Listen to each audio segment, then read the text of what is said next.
The way I first met Michael is really also a surprise to me, in the sense that, you know, Michael is 46 almost. So you ask to yourself, where has this guy have been for so long? I think I tend to start designing actually when I'm not actually holding a sketchbook. So I prefer to sit and observe and daydream while I'm in a certain environment. For me, is absorbing that particular experience. One day I'm in New York and I saw a crazy object standing there. And I said, Mary, what was this? It was a lamp, but absolutely. And he said, he's a kind of Cyprus guy living in London and sent to me. And I said, I want to know him and give me his name. So he gave me the name. So all of a sudden I had the feeling, perfect feeling, here we are. Here we are again in somebody that is gutsy, you know, is a serious talent. And our first appointment was in a cab. And we had 20 minutes appointment from Victoria Station to Rosebery Avenue. And that's the way we decided to start to work together. And then introduced me a crazy sketchbook. There was actually the string light concept. And we started.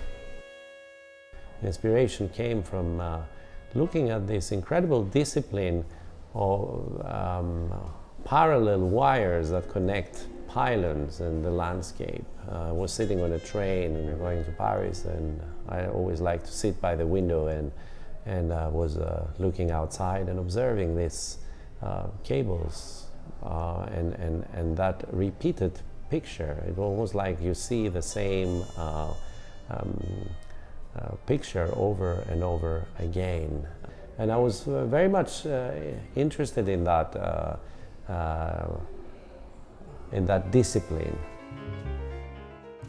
It's difficult to do this kind of job if it's not personal.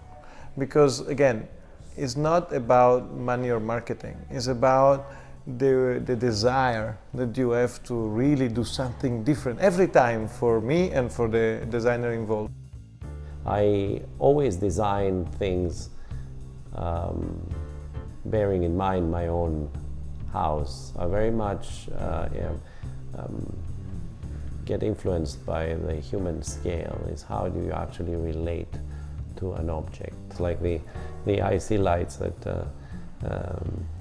you see. It's about capturing that precise moment when the object looks perfectly still. It's like contact juggling somehow, and when you see this juggler spinning a sphere and the way that they hold it in their hands, and suddenly you see that sphere balancing. These products, we can argue, they are so strong that you forget the fact they can be utilized. But this installation is exactly the example that you can use these products in a house in a very proper way. Here you see. See, here, look one on the stairs.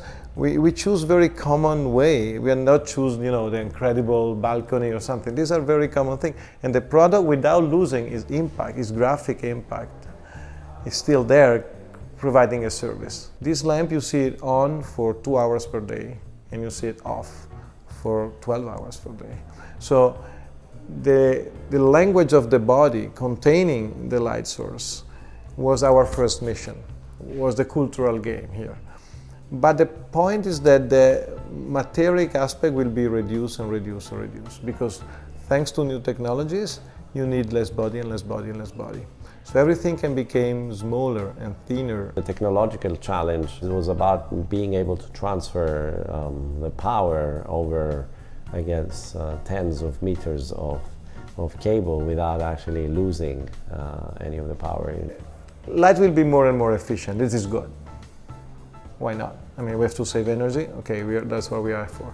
But until not so much time ago, this total devotion to efficiency were killing the quality of light. You know, the color temperature was very cold, the chromatic index was very poor. So the way you were seeing your world through the artificial light was totally bad. And this, I think, is a very high price to pay. And this is improving.